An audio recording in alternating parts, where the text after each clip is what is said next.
Welcome back to the Grimm Workshop Trapping School. Today we're going to learn another alternate way to set the L7 trigger found on the Wayne Russell signature card. So the L7 that is on the Wayne Russell signature card, you can see I've got two of them right here, and that is designed to work as a set.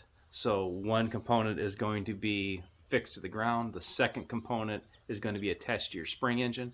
This exact same variation is going to work with the Jamie Brule L7, as well as the L7s found on Zachary Fowler version 1. So the way this trap is designed to work and the way it works most efficiently is when you set this up component to component. And I showed that in the Jamie Brule card. So if you had any questions on how to actually set that up, you can look at his L7. It's going to set exactly the same way as this. Essentially, this end is going to be affixed to the ground with a stake or a tree root or any type of fixed object. The second end is going to be attached to the spring engine, and this is going to overlap and catch. And then when the animal disturbs this connection, it's going to lift up in the air. And that works great, but specifically on Wayne's card, you've only got one trap. So by setting that up with this alternate method I'm going to show you, you're going to be able to set up two traps instead of just one. The top portion of the L7 is going to set up exactly the same no matter what method you're using. So if you're using the way it's intended, the component on component method that I showed in the Jamie Brule signature card, this is all going to be the same. If you're going to use cordage for a bottom loop, as I showed on the Zachary Fowler version 1 card, this will work too. So either way, you're going to need to tie this off. So I've got some light cordage here, and I'm going to tie this to the line coming off my spring engine. So I went over this in great detail on the Jamie Brule card. And picking your spring pole, you need to have enough force that's appropriate for the animal that you're targeting. And then when you bend this down, you don't want this to be past 90. So we're going to bend this down and kind of mark where we want it. So this looks pretty good to me. So I'm going to mark this spot with my thumb, and I'm going to tie a fixed loop into our line coming off our spring engine. So now I'm going to tie my trigger directly to this loop that I put in my line coming off my spring engine.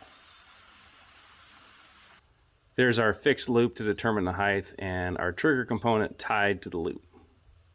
So now for a bottom end, instead of using our precious component here that we've only got two of on the Wayne Russell card, or using cordage, we're going to cut a stake. So we're going to put a 7-notch or a tent stake essentially into the ground.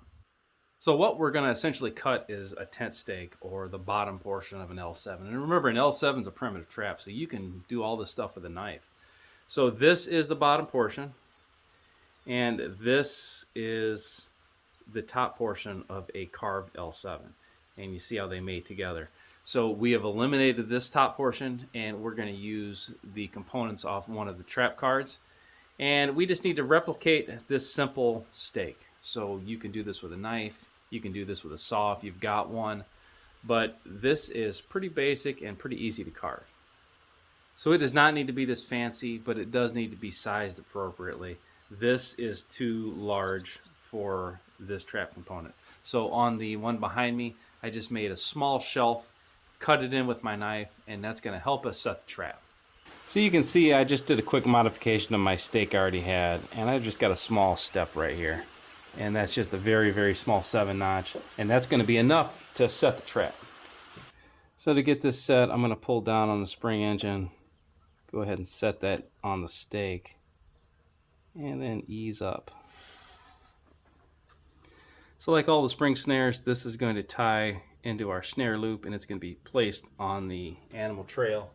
Then when the animal disturbs the trap,